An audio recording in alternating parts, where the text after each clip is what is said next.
The late summer sun beat down on the cracked asphalt of a dusty truck stop just outside Amarillo, Texas. The air shimmered with heat and the faint scent of gasoline, burgers, and freedom. A convoy of motorcycles thundered into the lot, chrome glinting, leather vests shining under the light. These weren't just bikers, they were the kind of men who carried the weight of stories on their backs and scars on their hands.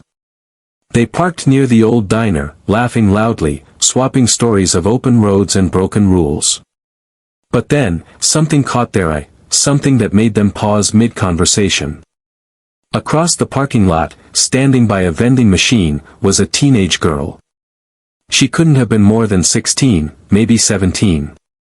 Her jeans were ripped, her sneakers dusty, and her old denim jacket looked like it had survived a few too many wash cycles. The sleeves were frayed, the color faded, but what stood out most were the patches stitched across it. Dozens of them. One biker, a burly man with tattoos running down both arms, squinted and smirked. "Well, look at that. Little Miss Biker over here." The others turned, snickering. "You lost, sweetheart," one called out. "That jacket's got more miles than your shoes." The girl ignored them at first, sipping from a can of root beer as if their laughter were just part of the noise of the highway. Another man leaned against his Harley, grinning. "You ride, kid? Or you just like playing dress up?" That earned him a few chuckles from his crew. Finally, she looked up, calm, quiet, unflinching. "It was my dad's," she said. Her voice was steady, but there was something behind it, something that silenced the laughter faster than a slammed door. One of the bikers, the oldest of the group, tilted his head. "Your dad's jacket, huh? He used to ride." She nodded and turned slowly, revealing the back of her jacket. The laughter died completely. Across the faded denim, a single large patch was sewn with careful, hand-stitched letters. Staff Sergeant Luke Marshall, fallen but never forgotten. Beneath it, two golden wings surrounded an eagle clutching a motorcycle wheel. A heavy silence fell over the lot. The bikers glanced at one another, the noise of the engines and the sizzling diner grill suddenly miles away. The girl looked at them, her jaw set. He was a combat engineer. He rode with his brothers every Sunday when he was home from base. He died overseas 3 years ago. The burly man's smirk faded. His hand dropped from his handlebars. "Luke Marshall," he muttered, his voice cracking slightly. "You're tellin' me your old man was Sarge?" Her eyes widened. "You knew him?" He nodded slowly, eyes glassy. "I served with him in the 173rd, damn, I haven't heard that name in years." The group shifted awkwardly, their earlier swagger replaced with quiet respect. The man stepped closer, his boots crunching on the gravel. "Your dad, he saved my life outside Kandahar. I took shrapnel to the leg, he dragged me out under fire. Never even bragged about it." The girl's eyes filled with tears, but she blinked them away. "He never talked about it much. He just said his brothers on the road were the only ones who really understood." One of the younger bikers rubbed the back of his neck. "We shouldn't have laughed, kid. That patch, that means something." The older man nodded. "It sure as hell does." He turned to his crew. "You hear that name, boys? Sarge Marshall. One of the best damn riders and soldiers I ever met." The girl's lip trembled. "I wear it so people remember him. Not to get attention. Just, to keep his name out there." The older biker knelt slightly so he was eye level with her. "Don't ever stop wearing it, you understand? People like him deserve to be remembered loud." He reached into his vest pocket and pulled out an old, weathered patch, black and silver, with the words, "Road Guardians, Texas Chapter." He held it out to her. "He used to ride with us when he was home. This was his crew." Her hands shook as she took it. "He never told me that." "He wouldn't," the man said with a faint smile. "He wasn't the bragging type. But that patch, he earned it. She stared at it for a long moment before clutching it tightly. "Thank you." The man nodded, standing. "Name's Joe. You ever need a place to stop, you come by the shop off Route 287. You tell M you're Sarge's kid, that's all they'll need to know." The girl nodded, her voice small. "I will." As the group got ready to leave, Joe paused beside his bike and looked back. "Hey, you got wheels of your own yet?" She shook her head. "Not yet.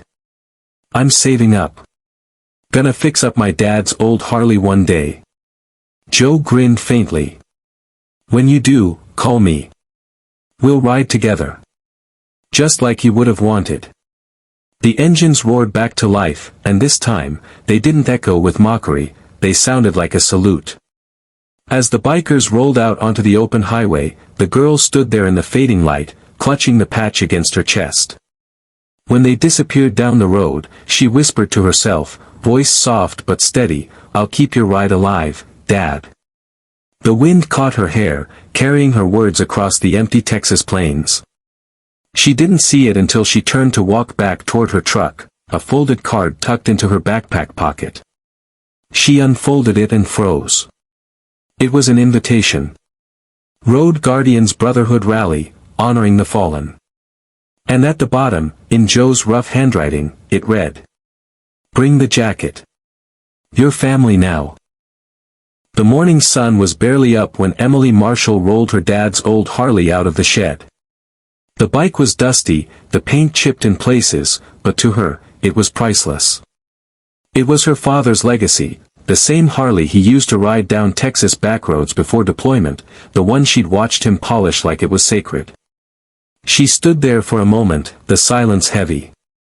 Then she reached into her pocket and unfolded the invitation Joe had given her. Road Guardians Brotherhood Rally, honoring the fallen. Below, his rough handwriting read, "Bring the jacket. Your family now." Family. That word meant something she hadn't felt in years. Emily slipped on her dad's jacket, the one covered in his patches, his scent still faintly clinging to the fabric. Then she pulled on the black leather vest Joe had given her and looked at her reflection in the dusty garage mirror. Her dad's dog tags hung over her heart, and the two patches, one for him, one from Joe, sat side by side. "Guess we're riding today, Dad," she whispered. She didn't even realize she was smiling until the wind caught her hair as she fired up the bike. The engine coughed, sputtered, then came alive with a deep rumble that vibrated through her chest.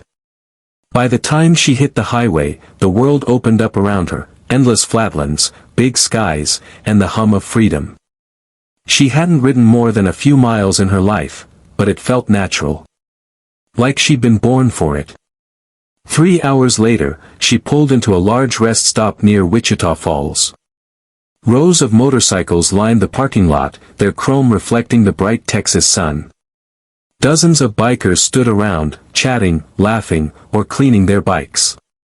Some wore black leather, others denim, but every jacket carried one thing in common, patches that told stories of miles, brotherhood, and loss. Emily parked off to the side, suddenly unsure if she belonged there. Then she spotted Joe, standing by his bike, wearing a worn-out Road Guardians vest and a Texas flag patch on his shoulder. When he saw her, a grin spread across his face. "Well, I'll be damned," he said, walking over. "Didn't think you'd actually show up." Emily smiled nervously. "Didn't think I'd have the nerve." He chuckled. "You got more guts than most grown men I know. That's your old man's bike, isn't it?" She nodded proudly. "Spent all night getting her running." He ran his hand across the tank, reading the faded letters, "Luke's ride." His eyes softened. "I remember this bike. He used to pull up to the base on weekends, rev the engine like he was announcing the cavalry." She laughed quietly. "Yeah, that sounds like him." Joe handed her a small silver pin, a pair of wings wrapped around a cross. "Every rider who joins the memorial run wears one. It's how we honor our fallen."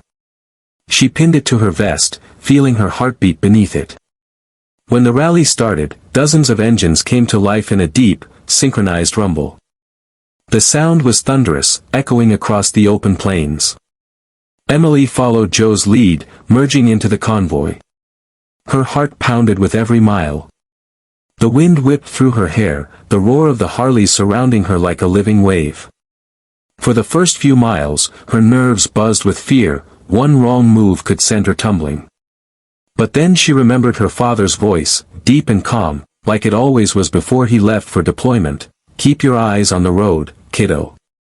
The bike'll follow your heart." And it did. Soon, fear melted into freedom. She rode through the golden Texas fields, the sun glinting off her helmet, the horizon stretching endlessly ahead. It felt like her father was there beside her, riding his own Harley, smiling proudly.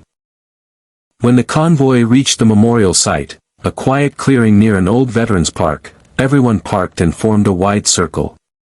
In the center stood a stone monument engraved with hundreds of names. Joe stepped forward, holding a microphone.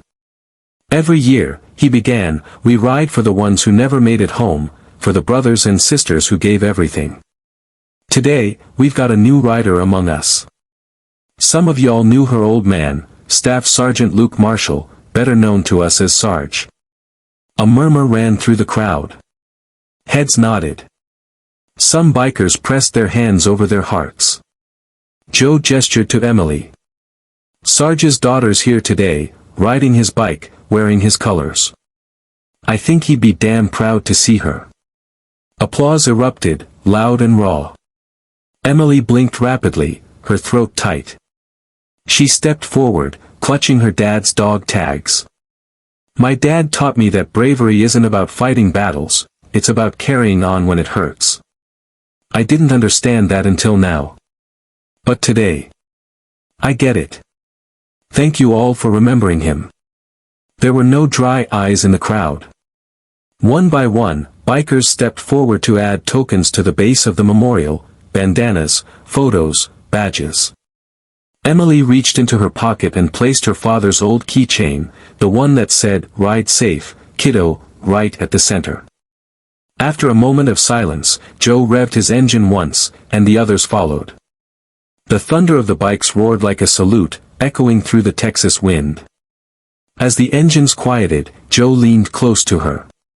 "You know, we're holding a charity ride next month. Raises money for veterans' families. I think your dad would want you to lead the first mile." Emily wiped a tear and smiled. "Then I'll be there." He nodded. "Welcome to the family, kid."